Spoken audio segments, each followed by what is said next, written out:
Welcome back. I am Ashley M. Jenkins, and I'm here to talk to you about should you have a hobby, a hustle, or is it a business? Don't you want to know? When you need money 5 minutes ago, no business in the world will be able to give that to you. I'm not even kidding. Most businesses are not profitable until 5, maybe even 10 years. And a lot of them are operating in the red. Surprise, surprise. A lot of restaurants get food on lending, right? So a lot of things will work on credit with businesses. A lot of real estate, commercial realty, and things like that are working on making an investment in a business. And people might be upside down in their leases with their businesses that they're in if it's a brick and mortar. Some businesses are leveraged to the hilt, so they've taken a loan out against their house to invest because staff costs money, operation costs, licensing, tax, fees, structuring, lawyers, you name it, right? The second you start offering something to someone else, if they don't like it, they can voice a complaint. And they have organizations and entities from the Better Business Bureau to numerous different agencies. If you're actually giving somebody something that they can ingest, and it doesn't matter if it's a drug, if it's foods, if it's body products, they can come after you and voice complaints. From being in real estate, there are real estate boards that protect people in terms of transactions. So anything that you're trading, right? If you have a business, if you have liability, it's probably a business. However, I will say this, side hustles come with liability also, but there is a difference that a lot of things can be done under the table. And I'm not here to encourage you to break the law, but I am telling you that there are a lot of things right now going on with COVID-19 that if you need money yesterday, there is a book that I would encourage you to read called Breaking the Time Barrier. It is referenced in the description below this video. That book will talk to you about specifically what you need to do to bend your mind from getting paid and selling your time for money versus actually bringing home money to the bank. Yes, I'm not even kidding on that one. And so there are several different things that you could do with your time to serve other people. But the biggest thing is it should not take away from your ease. It will require work. It will require hustle, right? But if you can use everything you have at your disposal to help another person or to trade goods or services, there are so many different marketplaces that can cater to you where you can learn a new skill. If you want to get into the e-com space and you want to be doing different kinds of marketing ventures where you take goods, you repurpose them, and you sell them, you could use something called Savage Sellers. It's a program that will teach you how to basically take stuff that you can find at yard sales, anywhere, and you can repurpose that stuff. Yes, you can. Then there is also the pathway of if you want to serve other people. You have multiple things you can do, right? You could do meal prep services, but you need to have some licensing and you need to make sure that things are food prep safety and you need to have certain kind of parameters in kind.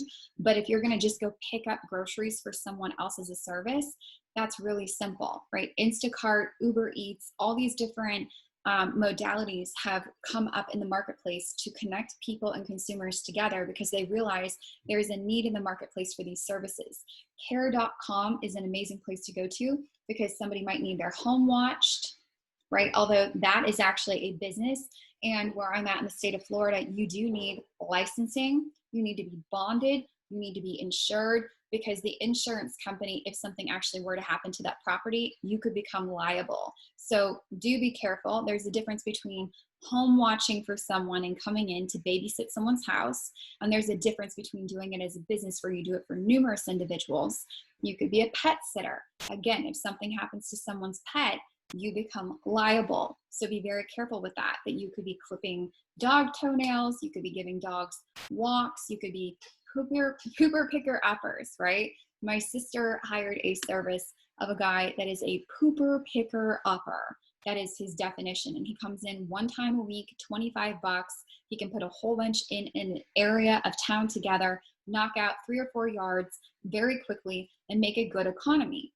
When we were younger, you used to be able to take a lawnmower and go do yard work for people. And you could pick up a few older ladies' yards and you could go out and help them garden. My grandmother had somebody who faithfully worked with her every single week out in her garden, helping her to pick daylilies. So, I mean, go around, look for the people who have lilies, and then you could go help them.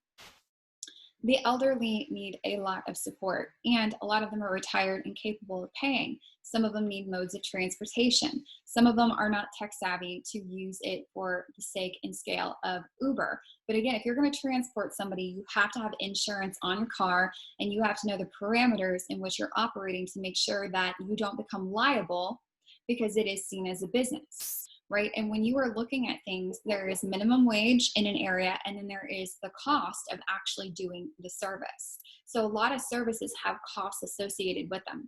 If you're driving a car, there's mileage, and you need a mileage tracking app. If you're doing childcare, you might have to have a CPR certification. You might have to carry liability insurance. These are all costs that go into watching other people's kids. If you choose to have a daycare, that's a form of a business. If you choose to help people and you choose to organize things to where you're doing it at scale, that's a business. If you're only doing it to get a few $100 here or there, that's a hustle. So there's a differentiation that needs to be looked at in terms of what you're doing. Now, if you are organizing things and you're leading things to a level, right? When I used to teach yoga, so I did that in college.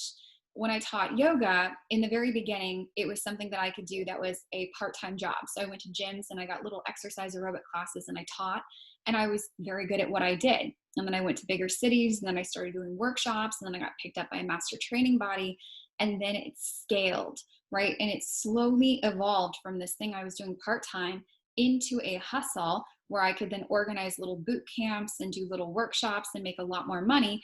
And then it turned into a corporate contract. Then it turned into a business. So you can take a hustle and you can move it into instant cash, and you can move it into something that you do on a bigger scope and scale.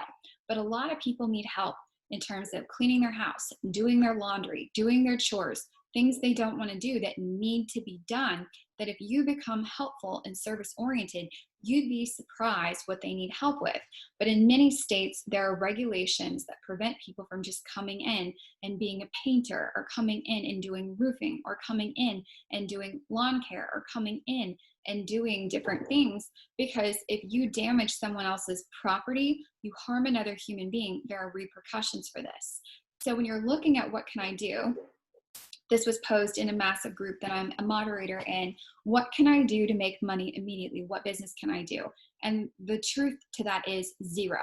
Every single business will require that you have a business license, and that you are licensed to operate in the city, the township, the state in which you reside, and that you have structuring with the appropriate accreditation so that you can get an EIN number so that you can get a business banking account. Now, regardless if you're a 1099 independent contractor or you employ more than one person, meaning yourself, regardless if you play with other people, you may need insurance, you may need other aspects that protect you in your business. So you have to keep this in mind when you're looking at what should you do, how should you structure, where are you going in the grand scheme of things, right? What's the vertical vision? Is it just about you and living your best life, right? If it's just about you, you living your best life, Netflix and chilling, that's not as inspirational for you to be invested in. There's a lot of things that you can do service oriented that will evolve possibly into a non-for-profit. Non-for-profits are 501c3s, and they're organized because they pay different structuring fees across the board in numerous categories that save them money. But just because they are organized as not-for-profit doesn't mean that they do not make a profit, right? When we look at non-for-profit businesses, many churches are not-for-profit, but they could be million-dollar mega churches and entities, okay? So what I want to leave you with to think about in this video before you watch the next video, and the next business video is going to be about starting to make a business plan and starting to think about what is the vision in what you are evolving.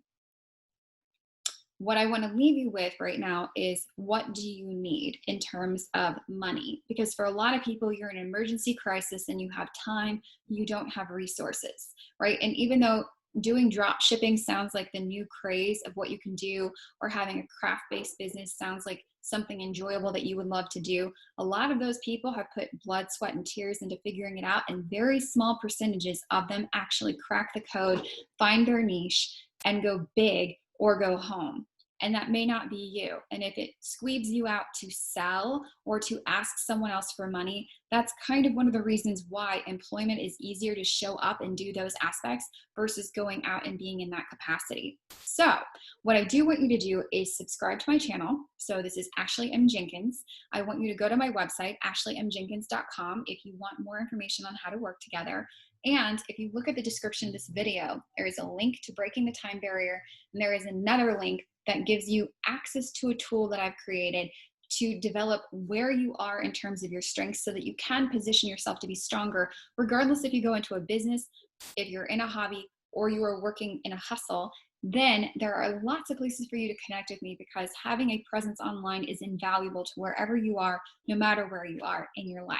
And I want to thank you for taking the time to watch this video today.